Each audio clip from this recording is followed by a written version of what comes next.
qu'avant la fondation du monde. Nous te bénissons, toi qui nous as rachetés par ton sang. Nous qui autrefois n'étions pas un peuple, mais tu as fait de nous ton peuple. Nous qui autrefois étions privés de bénédiction, mais aujourd'hui nous sommes des bénéficiaires de la cause de l'œuvre et accomplie à la croix. Nous te bénissons le chemin, la vérité et la vie. Nous te bénissons le maître de temps et des circonstances. Sois béni le réparateur de brèches. Sois béni le lion de la tribu de Juda. Sois béni le prince de paix. Sois béni le narcisse de Saron. Voilà pourquoi nous acclamons pour ta présence. Nous acclamons le roi des rois. Nous acclamons le chef du roi de l'église. Nous acclamons le prince de paix. Nous acclamons le roi de paix. Le récépissé de David. Et le soleil de Jésus. Nous acclamons le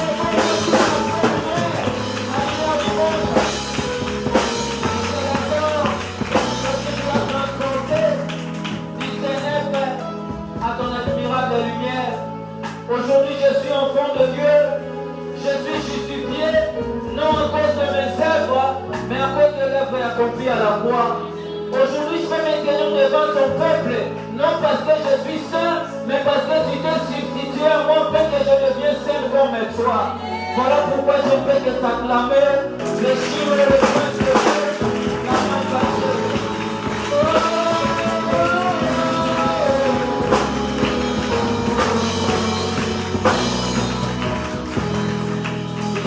Seigneur Jésus, et nous disons 3 fois Amen. Est-ce que tu peux acclamer pour le Seigneur? Je rends grâce à Dieu pour ce moment. Un grand merci à mon Dieu, un grand merci à mon Père spirituel. Je te bénis également, toi qui es là. Avant de commencer ma prédication, je sens un mot monter à moi. Une fois, je le disais à une personne. Lorsqu'on parle de l'autorité, il ne suffit pas de pousser des cris. Il est possible de crier sans rien dire. Il est possible de crier, mais tes paroles aussi ne pèsent pas. Tout comme tu peux parler doucement, lentement et sûrement, mais tu es un autoritaire. Vous savez, nous sommes là, nous prêchons. Ce n'est pas parce que le pasteur Jules avait crié, Glory va prêcher, Bénédicte va prêcher. Comme il est une autorité, il avait juste écrit un message. En date du 16, il y aura 2 intervenants, l'évangéliste Claudine ainsi que l'évangéliste Bénédicte. J'aimerais nous rassurer, nous venons d'écouter un puissant message. Vous savez, nous sommes habitués à apprécier les prédicateurs parce qu'ils font des mouvements, parce qu'ils crient. Or, ils font des cris, mais en réalité, ils font des bruits. Le temps est arrivé où on n'a pas besoin de parleurs, mais on a besoin de prédicateurs de la bonne nouvelle. Le plus important n'est pas les cris, mais le plus important c'est ce que j'entends.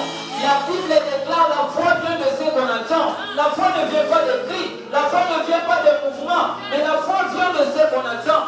Et ce que nous venons d'écouter, cette parole m'a tellement motivé. Je suis lumière, je dois éclairer. Cette parole m'a motivé, je dois produire des fruits. Le plus important dans les combats ou dans la guerre, ce n'est pas d'avoir l'arme. Mais le plus important, c'est aussi de savoir comment manier cette arme. Il est possible d'avoir l'arme, mais l'ennemi vient, tu prends fuite. Parce que tu ne sais pas la manière. Mais une personne qui a son arme à main, lorsque l'ennemi viendra, il sait comment il peut attaquer l'ennemi. Le temps est arrivé où nous ne serons pas des chrétiens, où on va seulement écouter la parole. Mais le temps est arrivé de mettre cette parole en action. Est-ce que quelqu'un peut dire après mon réveil? Quelqu'un peut dire après mon réveil? Nous sommes dans une soirée de réveil. La particularité de ce qui ça sera le réveil spirituel. Amen. Vous avez vu, on a parlé des gens que je ne citerai pas le nom. Le Dieu a utilisé Anina Bala. Le Dieu qui a utilisé Coutinho Fernando. Dieu m'a dit alors que je priais, je n'avais pas permis que vous soyez dans cette époque, parce que cette époque sera aussi marquée par vous. Il y a des gens que le Seigneur est en train d'occuper maintenant, et aussi les gens qui sont même dans des forêts. Le Seigneur m'a dit, son soleil s'élève dans la ville de Kinshasa, son soleil s'élève en RDC, son soleil s'élève dans cette génération. Et il m'a dit de parler.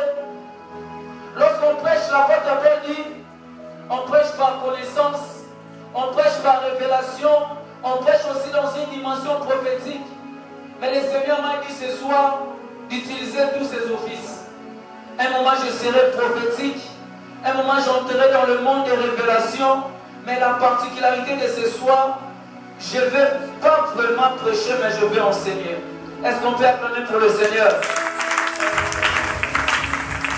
Très rapidement, nous allons ouvrir nos Bibles. Certains vont allumer leur Bible. Nous sommes dans 1 Pierre chapitre 2, le verset 9 à 12. Ensuite, nous allons prendre notre texte de base, Matthieu 5, 14 à 16. J'aimerais qu'on commence par 1 Pierre et nous allons finir par Matthieu qui est notre texte de base.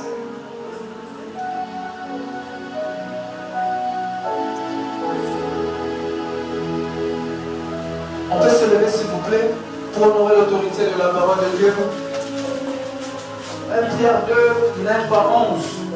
Ensuite nous allons prendre Matthieu chapitre 5, 14 à 16. Je lis pour nous au nom de Jésus. Vous au contraire, vous êtes une race élue, un sacerdoce royal, une nation sainte, un peuple acquis, en fait que vous annonciez le vertu de celui qui vous a appelé de ténèbres à son admirable lumière. Vous qui autrefois n'étiez pas un peuple, et qui maintenant êtes le peuple de Dieu, vous qui n'avez pas obtenu miséricorde, et qui maintenant vous avez obtenu miséricorde. Matthieu chapitre 5, 14 à 16, je lis au nom de Jésus. Vous êtes la lumière du monde. Une ville située sur une montagne ne peut être cachée. Et on n'allume pas une lampe pour la mettre sous les boissons, mais on la met sur les champs de lieu et elle éclaire tous ceux qui sont dans la maison. Que votre lumière luise ainsi devant les hommes, afin qu'ils voient vos bonnes œuvres et qu'ils glorifient votre Père qui est dans le ciel. Parole du Seigneur. On peut s'asseoir en acclamant fortement le Seigneur.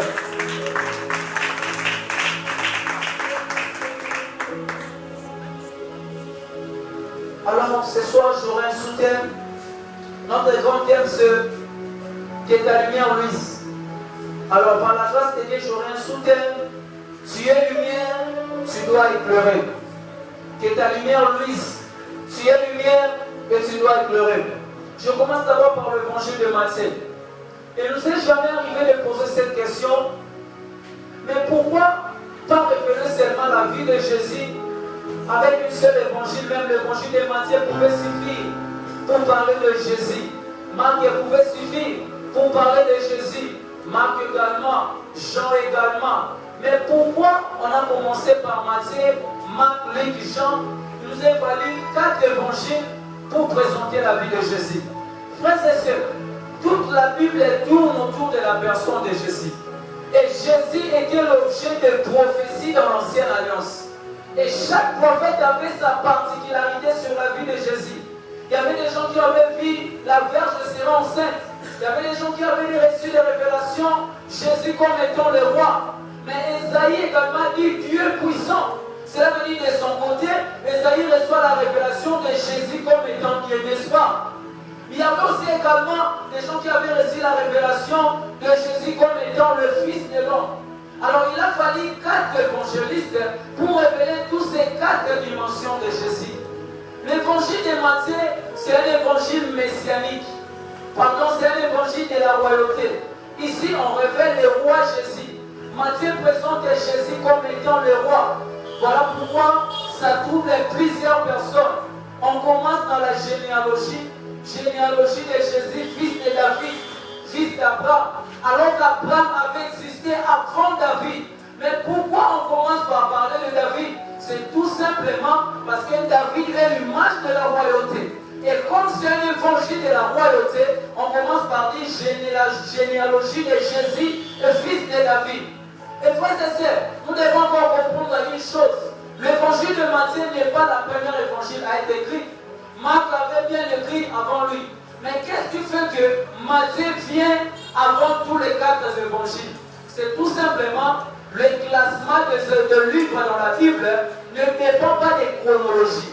Le classement de livres dans la Bible dépend de la doctrine ou de la suite logique d'idées ou simplement de l'importance. On ne pouvait pas commencer l'évangile par l'évangile Jean. Pourquoi? Jean parlait de la divinité de Jésus.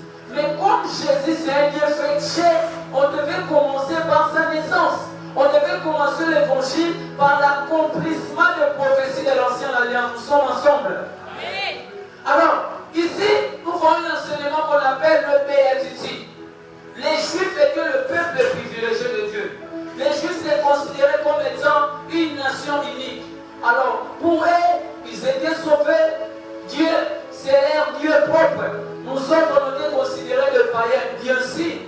Mais pour eux, ils pensaient que dès que nous sommes là, nous sommes déjà sauvés. Il n'y a rien à faire. Notre Dieu, l'Éternel des armées. Alors, Jésus de Nazareth vient pour leur montrer qu'Israël, cela ne vous suffit pas. Vous n'êtes pas encore sauvés. Si vous êtes le peuple, peut-être vous pensez que vous êtes le peuple bien-aimé. Mais en réalité, vous êtes le malheureux.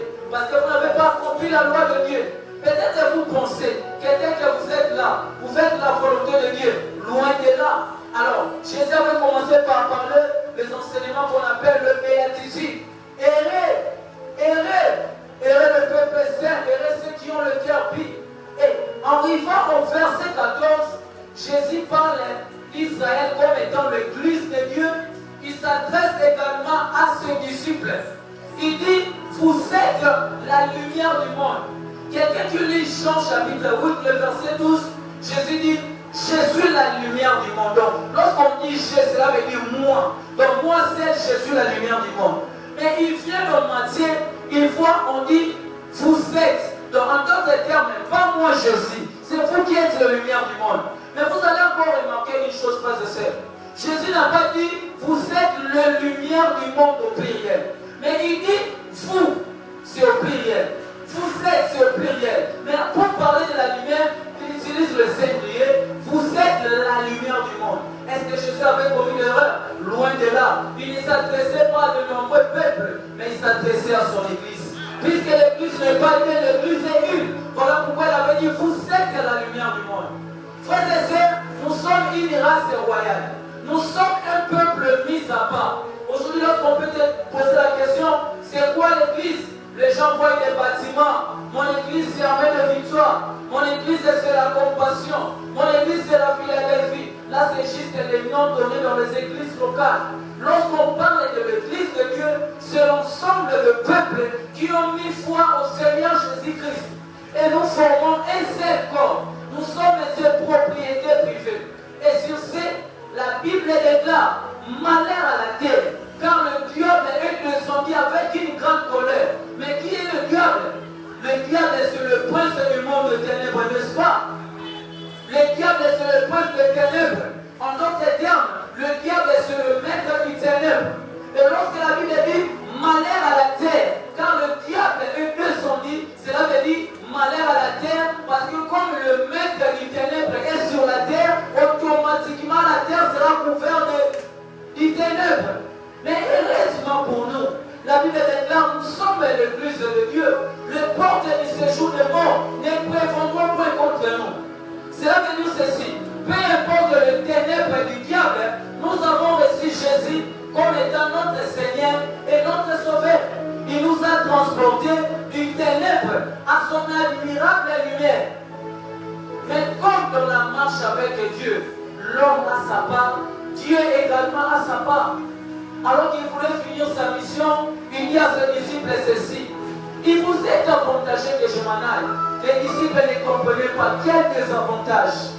Toi qui guéris les malades. Quel désavantage? Toi qui ressuscites les morts. Ce n'est pas pour un avantage de perdre une personne comme toi qui va ressusciter les morts, qui va marcher sur les eaux, alors qu'on nous demandera des impôts à éclairer ces mondes.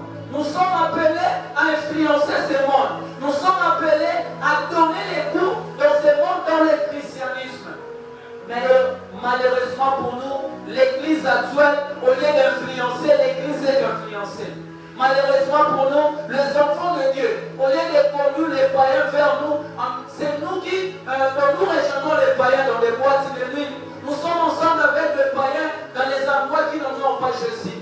Et vous savez ce que le diable fait actuellement, c'est quoi? Lorsqu'un pasteur peut-être pauvre se présente, il dit Dieu bénit. Les gens ne se rendent pas compte que le pasteur n'est pas béni. Les gens disent Amen. Dieu élève Tu auras des voitures. Peut-être le pasteur ne loue même pas une maison. Les gens croient cela. Mais lorsque le pasteur dit marchez dans la sainteté, voilà maintenant le piège du diable. Est-ce que mon combat m'a battu? Mes frères et sœurs, le jour des jugements, tu ne diras pas au Seigneur, j'avais tombé parce que j'avais vu Claudie tomber.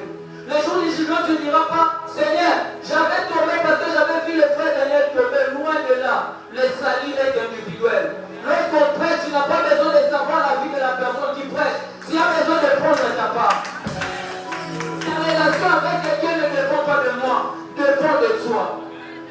Ta communion avec Dieu, frère et sœur, la plus grande privation de l'humanité, c'était la présence de Dieu. Tous sont péchés et sont privés de la gloire de Dieu. Mais alors que Jésus était venu, les premiers bénéfices que Jésus nous a donnés, il nous a restauré. Il a restauré notre relation avec le Père. Il nous a redonné cette lumière qu'on avait perdue dans les jardins. Et la lumière que nous avons reçue, nous avons comme particularité de les transmettre aux autres. Lorsque la Bible dit, crois au Seigneur Jésus, tu seras sauvé toi et ta famille. Cela ne veut pas dire, Claudie reçoit Jésus d'un niveau au ciel, ce n'est pas ça. Cela ne veut pas dire, Daniel reçoit Jésus, son petit frère ira au ciel, loin de là. Cela veut tout simplement dire, c'est que tu as compris. Fais en sorte que ton frère le comprenne. Si nous avons reçu Jésus, c'est tout simplement parce qu'on a compris qu'on était dans le ténèbre du péché. C'est tout simplement parce qu'on avait compris notre état misérable. On avait perdu la présence de Dieu. Si nous avons reçu Jésus, c'est parce qu'on avait compris qu'on a besoin du salut. Et puisque nous sommes sauvés, Jésus n'est pas notre propriété privée. J'aimerais vous dire ce soir, le monde est en danger. La génération est en danger. Il y a des théologies post-modernes. Il y a des mouvements de New Age. Il y a beaucoup de mouvements qui veulent influencer les gens dans le mal. L'occultisme n'est plus comme en 1990. Aujourd'hui, on te propose d'éclairer l'occultisme même sur Facebook. On te propose même à l'université. Mais qu'est-ce que peut nous délivrer de cela? La Bible déclare, ceux du peuple qui connaîtront le nom de leur Dieu agiront avec fermeté. Mais le problème avec nous, on connaît le nom, mais on ne connaît pas la personne. Le problème avec nous, nous parlons de Jésus, mais on ne connaît pas exactement Jésus. Mais qui est Jésus? Il est la lumière du monde. Mais qui est Jésus? Il est le roi des rois. Est-ce que moi je suis la lumière du monde? Voilà pourquoi l'apôtre Paul pouvait dire, si je vis, ce n'est pas moi Paul qui vit. Si je vis, ce n'est pas mes sentiments. Si je vis, ce n'est pas mes désirs. Si je vis, ce n'est pas mes intentions. Mais c'est Jésus qui vit en moi. Mais qui est Jésus? Au commencement était la parole. La parole était avec Dieu. La parole était Dieu. Qui est Jésus? Jésus c'est la parole. Si je vis, ce n'est pas mes pensées qui vivent en moi, mais c'est la parole de Dieu qui vit en moi. Voilà pourquoi la Bible est là. Que ce livre de la loi ne se voit pas de ta bouche. Cela ne veut pas dire que je dois mettre ma Bible sur ma bouche, non. Cela veut dire chaque jour de ma vie, la parole de Dieu doit demeurer à moi. Lorsque l'impudicité viendra, je dirai l'interdit. Fouillez l'impudicité. Lorsqu'on me combattra la corruption, je dirai non. Parce que la parole de Dieu habite en moi. Les temps du réveil, ce n'est pas quelque chose de grave. Les réveils, c'est tout simplement la prise de conscience du Dieu. On doit demeurer dans la sainteté. Les temps du réveil, c'est tout simplement qu'on comprend. Ce qu'Adam avait perdu dans le jardin, c'était sa relation avec Dieu. Et ce que nous devons garder en nous, c'est la présence de Dieu. Ce que l'Église a besoin maintenant, c'est la présence de Dieu. Nous confondons des sensations. Parce que les gens tombent, c'est la présence de Dieu. Les démons aussi font tomber les gens. Parce que les gens tombent, et quelle est cette réaction pour la chute? La plus basse dimension de l'onction, c'est de faire tomber les gens. Mais la plus grande dimension de l'onction, c'est de transformer la vie des gens. Une onction qui ne transforme jamais. Une onction qui ne conduit jamais au salut n'est pas l'onction venant du Saint-Esprit. L'onction qu'on reçoit du Saint-Esprit ne nous pousse pas aux conférences, ne nous pousse pas au débat, mais nous pousse à travailler pour l'intérêt du royaume. Je suis sauvé pour sauver. Je suis éclairé pour éclairer les autres. Tu es lumière, tu dois éclairer. Tu es enfant de Dieu. Fais en sorte que tout le monde devienne enfant de Dieu comme toi. Tout le monde est créé l'image et la ressemblance de Dieu. Mais tout le monde n'est pas enfant de Dieu. Le monde n'est pas dans le temps de la grâce. Le monde est sous la prise du péché. Le monde est dans la condamnation. L'église est une nation mise à part pour Dieu. Et comme nous sommes une nation mise à part, nous faisons un tour dans le monde pour prendre ces gens et les mettre également à part pour Dieu. Alors que je priais, Dieu m'a parlé des rétrogrades. À la fin, on va prier pour eux. Dieu m'a parlé également des gens qui ont perdu la vie de Dieu. Vous savez, lorsqu'on parle des sauvés de la vie de Dieu, ce n'est pas d'abord, c'est la vie éternelle bien sûr. Mais la vie de Dieu n'est pas la vie de la prospérité. La vie de Dieu n'est pas la vie d'avoir des voitures. Les gens qui nous ont écrit tous ces doctrines sont mon pauvres. L'apôtre Paul n'a pas laissé de véhicule. L'apôtre Paul n'a pas laissé quelque chose dedans, mais il nous a laissé la doctrine. Il nous a laissé la parole de Dieu. Frères et sœurs, la plus grande chose que tu peux avoir dans ta vie, ou la plus grande bénédiction, c'est Jésus dans ta vie. Ne confondons pas venir à l'église et s'adorer dans le christianisme. Le christianisme n'est pas une religion. Je veux donner pour être béni. Je veux faire ceci. Je veux faire ceci. Le christianisme, c'est la relation avec Jésus. Le christianisme, c'est la communion avec Dieu. Le christianisme, c'est le Dieu qui est descendu afin de restaurer cette relation qui était péchée dans le jardin. La plus grande bénédiction d'Adam n'était pas les fruits qu'il avait dans le jardin de Dieu. Mais sa plus grande bénédiction, c'était sa communion avec Dieu. Est-ce que nous sommes encore dans la relation avec Dieu? Est-ce que nous sommes la lumière du monde? Est-ce que nous influençons les mondes ou c'est les mondes qui nous influencent? Lorsque tu reçois Jésus, ta garde-robe doit recevoir Jésus. Tes amis doivent recevoir Jésus. Ta bouche doit recevoir Jésus. Tes oreilles doivent recevoir Jésus. Tes yeux doivent recevoir Jésus. La sanctification ne touche pas seulement le corps. La sanctification touche les yeux, touche les oreilles. Tu dois consacrer tes yeux à Dieu. Tu dois consacrer tes oreilles à Dieu. Ta bouche devient la bouche de Dieu. Tu ne parles pas comme tout le monde, mais tu parles de la marche de la parole de Dieu. Chaque pays a sa constitution. La constitution de l'église, c'est la parole de Dieu. Chaque pays a sa loi. Notre loi, c'est la parole de Dieu. Est-ce que nous sommes encore là, au pied des Écritures? Frères et sœurs, je crois au combat spirituel.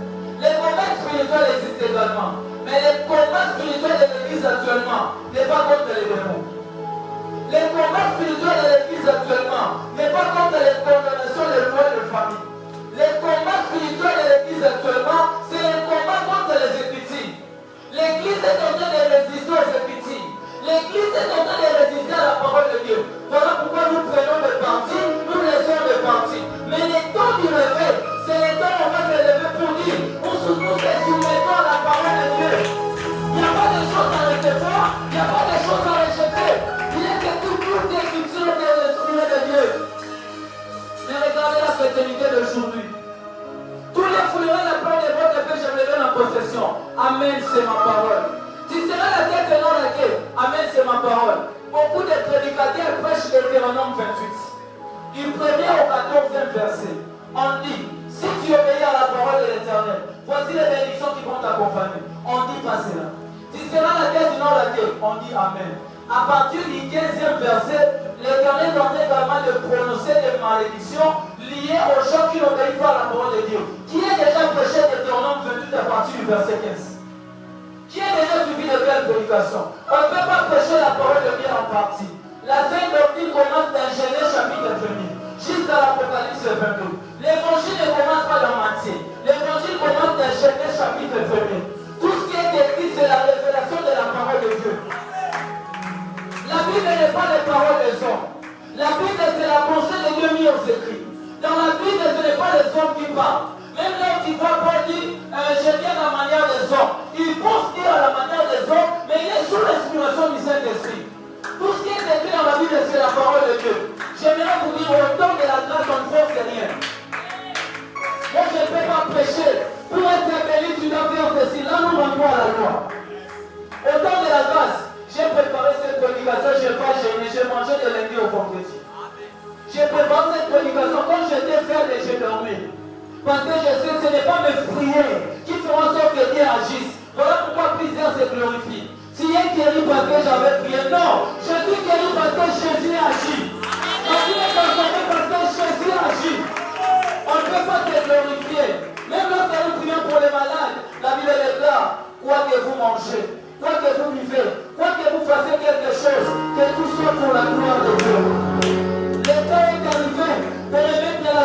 Dieu.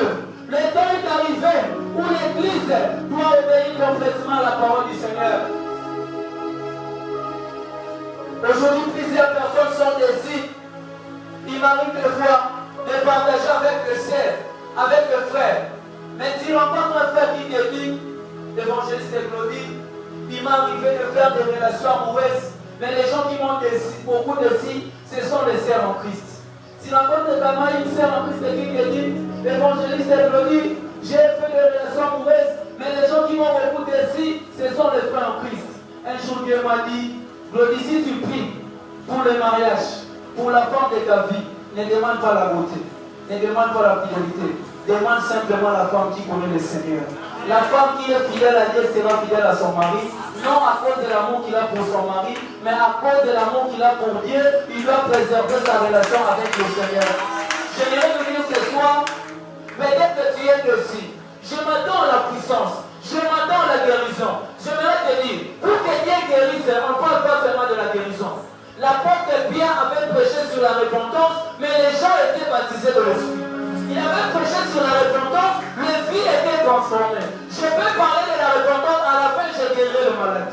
Je peux parler de la repentance, à la fin je vais libérer une atmosphère qui va changer les vies. Église de Dieu, soyons soumis à la parole de Dieu. Nous sommes une lumière, nous devons éclairer. J'ai fini mon message en disant ceci. L'apôtre Pierre dit ceci. Vous êtes une race élue. Nous formons le peuple spirituel. Dieu nous a élus afin d'annoncer ce verset. Dieu nous a choisis afin que nous faisons simplement sa volonté. Église de Dieu, j'aime. Les gens sont déçus de nous perdre dans la foi.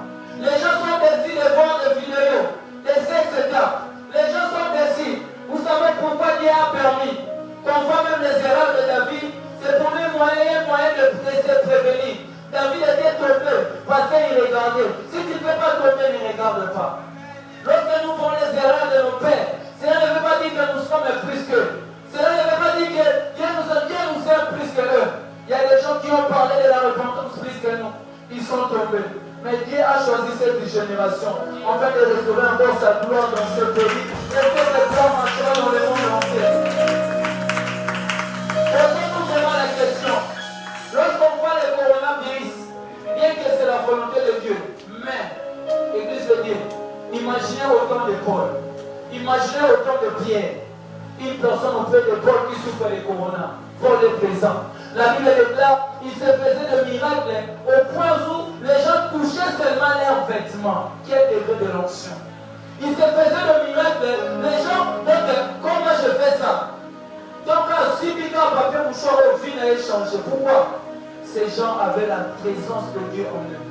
Le temps est arrivé. Oublie tout dans ma prédication. Retiens seulement, je dois garder ma relation avec Dieu. Je dois pousser les gens à aimer Dieu. Pourquoi les gens ne croient plus à la parole de Dieu ces derniers temps? Parce qu'une personne que tu veux prêcher Jésus, il sait déjà que toi-même tu veux me prêcher. Il y a un sale comportement. Tu es mal, ou tu parles tellement mal. Frère, donnons les goûts du christianisme par nos paroles. Donnons les goûts du christianisme par nos comportements. Donnons les goûts du christianisme par notre façon d'être. Vous savez quoi les dangers, c'est quoi? Alors que je parle, il y a déjà des personnes qui ont déjà le préjugé sur moi. Et bon, je ne me justifie pas. Je veux juste te dire, le plus important, c'est ce que tu écoutes. Mets-le en pratique. Si moi je peux, je ne le fais pas, je serai condamné, je serai jugé. Alors toi, fais ta part de recevoir cette parole. Le temps du réveil, c'est le temps de la prise de conscience que l'Église doit conserver la présence de Dieu. C'est inconcevable. La Bible déclare, nul n'est venu au Père en tant que venu. Mais pourquoi une personne vient à l'Église malade? Il faut encore voir le médecin. Non. Même aux gens d'Aïni en bas, c'était pas comme ça. Pierre peut être des formateurs. Mais pourquoi pas c'était le cas avec Aïni en bas? Église de Dieu, le miracle est de l'actualité. Ça fait partie des problèmes dans la Bible. C'est tout simplement la prise de conscience des enfants de Dieu qui n'arrivent pas à comprendre que nous sommes des lumières. Si Jésus avait guéri le malade, je peux guérir le malade. Si Jésus avait transformé des vies, je peux transformer des vies. J'allais souhaiter qu'elle soit là. Mais n'a pas pu être dans la vie d'indisponibilité. Il y avait une maman dont nous prions ensemble. dans toute sa famille,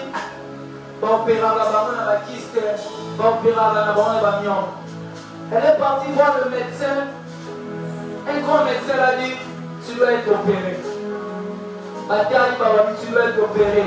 Qui c'est combien dit? Mion mais combien dit? La maman me dit, évangéliste Glody, en réalité, je perds de l'opération. En réalité, pour moi, je perds. Je perds. Opéra va tenir sur la famille à Bissau. Elle dit, c'est maman, quand opéra va tenir sur la famille à Bissau, moi, Glody, ça m'était, moi, Glody, je vais mettre dans ces choses. Il y a une différence entre l'orgueil et la connaissance de soi. Lorsqu'Eliab est considéré David orgueilleux, David savait qui il était réellement. J'ai dit à cette maman, je vais mettre fin à cette situation. Je me suis mis en prière. On prie avec la maman le vendredi. Le samedi, la maman va à l'hôpital, le docteur ne voit plus le mien. Le docteur ne voit plus le fils. Je vous choisis souvent. Le chef de l'échec est choisi, Seigneur. Et je vais inaugurer vraiment cette saison, Seigneur. Ce soir, nous allons expérimenter la démonstration de la puissance de Dieu. Au point où même la chaise là que tu as assis, cette chaise va te toucher. Au point où même celle du monde, il arrivera un moment, je vais te dire, touche seulement le panier. Mais le panier va transformer ta vie. À cause de Jésus. Est-ce que les gens croient à cela? Est-ce que les gens croient à cela? Le problème, si mon peuple se tient d'invoquer mon nom, simile, prie, cherche ma face, je pardonnerai ce péché et je guérirai ce guérir de tout le mal. Le temps est arrivé. Nous allons rentrer au pied de Dieu pendant 2 ou 3 minutes. À cause de notre manque d'accomplir la mission. La mission évangélique, on ne l'a pas fait. On n'a pas influencé.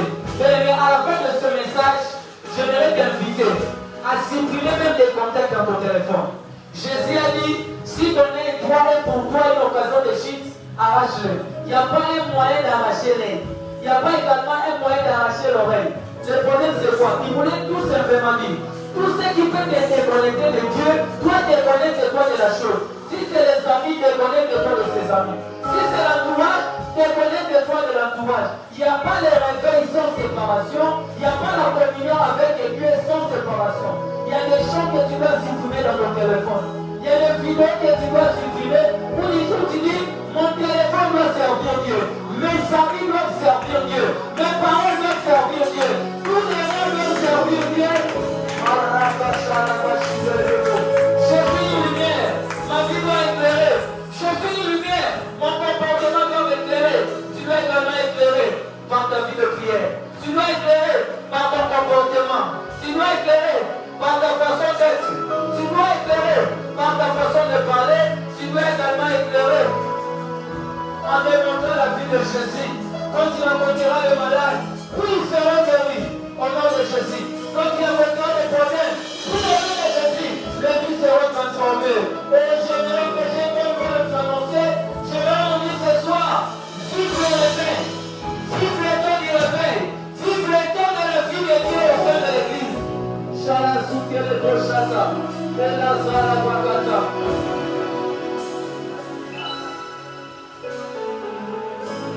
On peut faire simplement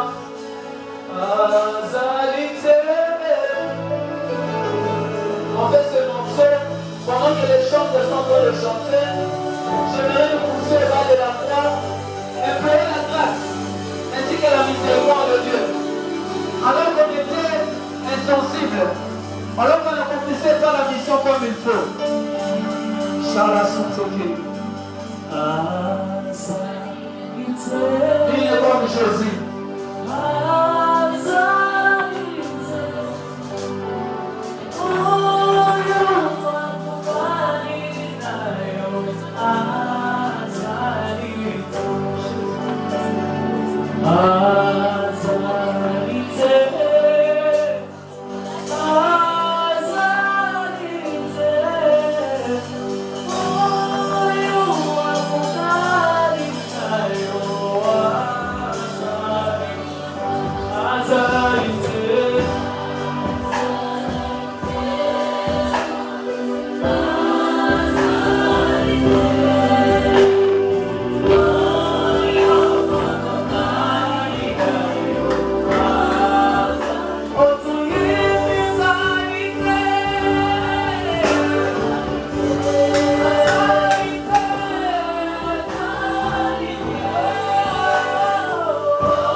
ce lieu, c'est le vent du réveil.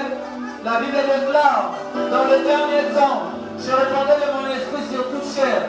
Vos filles et vos filles prophétiseront. Cet esprit n'est pas seulement l'esprit prophétique, mais c'est l'esprit du changement. Il est écrit, vous convaincra du péché et de la justice.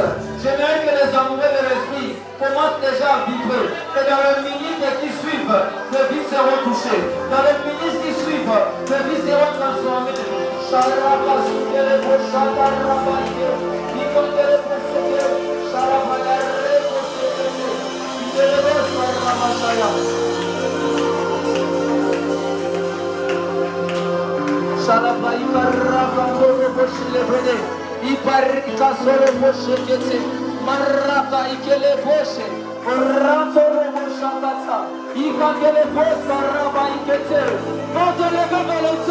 Le roi de gloire fait faire son entier.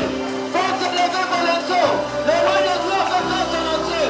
Shalabasuke le païkete. Oh, c'est la saison. C'est la saison. Maraka se reboshe le pédé. Iparika se le pédé. Iparaka shalabade. Utote le péchédé. Iberebo sarabashe.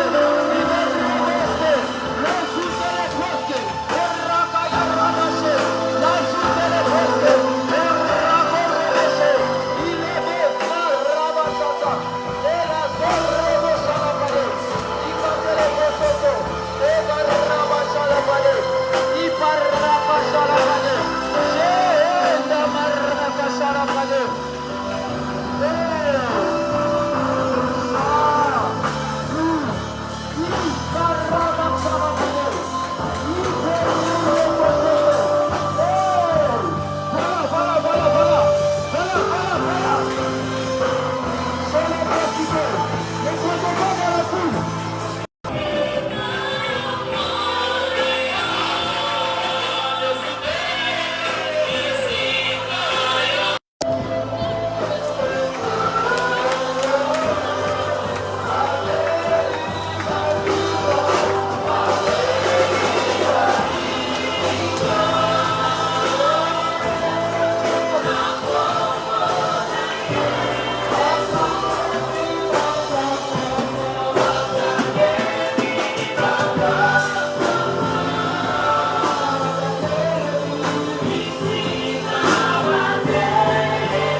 maintenant.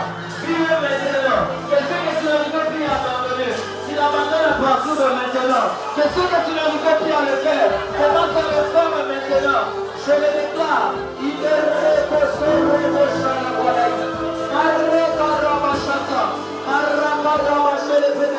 Sois maintenant touché. Sois maintenant touché. Que cette gloire marche. Que cette lumière marche. Que cette lumière marche. Que cette lumière marche. Je le fais au nom de Jésus. Je le fais au nom de Jésus. Recevez cela.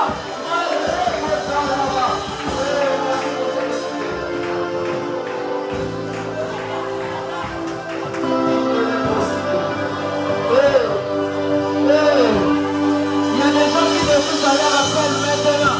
Maintenant, c'est là où sont les gens que tu as appelés. C'est là où sont les gens que tu confies la mission. Saint-Esprit, localise-le. Cher Saint-Esprit, localise-le. Tu ne mens jamais.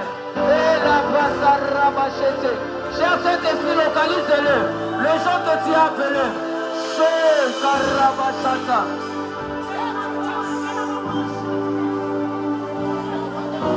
Il y a comme si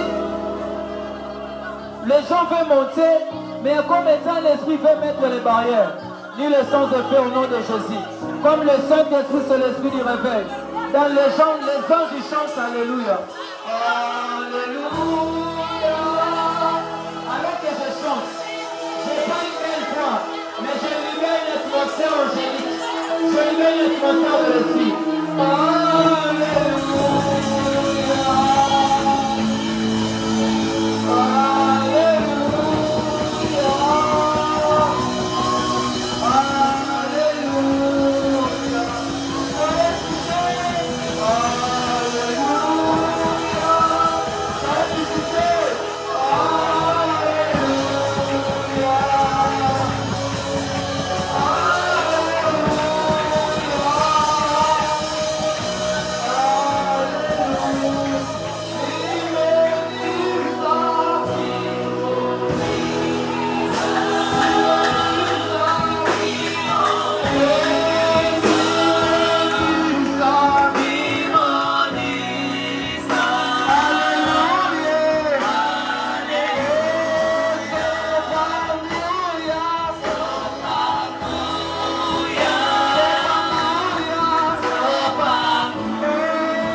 arrivera des moments que les gens ne te comprendront jamais.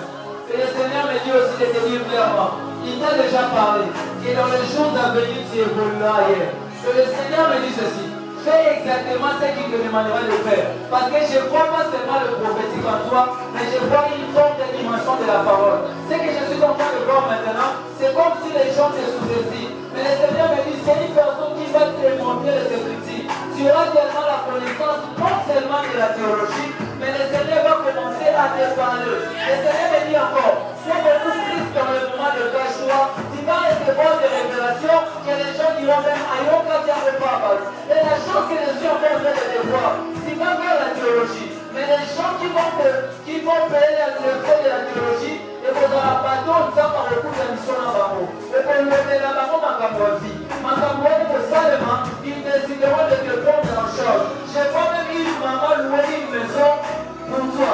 Dans les jours à venir, ces choses marcheront. Le frère Général Molimo, avant la fin du mandat de notre président, ou avant 2023, tu vas occuper une 23 postes dans ce pays, dans les gouvernements. Le Seigneur me dit au début, il y a une personne qui a une grande richesse en toi, il y a une richesse qui se coche en toi.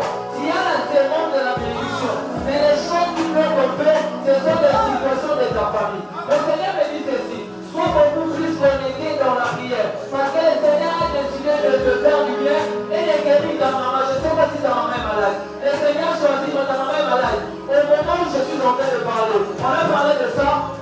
Au son de ma voix, ta maman est guérie dans le nom de Jésus. Et que toutes les maladies provenant de l'ennemi aient mis le sang de paix dans le nom puissant de Jésus. Le Seigneur me dit encore ceci. Il te demande deux choses.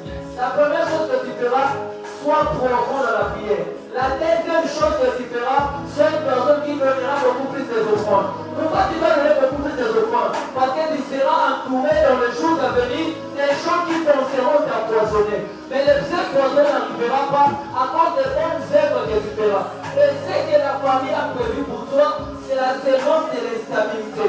On peut te donner 1000 $, maintenant tu ne feras rien. C'est à cause de l'ennemi de la famille. Mais le Seigneur m'a dit, je te dis, au son de ma voix, à partir de ta présence de ce soir, tu es délivré. Et les condamnations de la famille n'aura aucun pouvoir dans ta vie. Et qu'il en soit ainsi dans le nom de Jésus.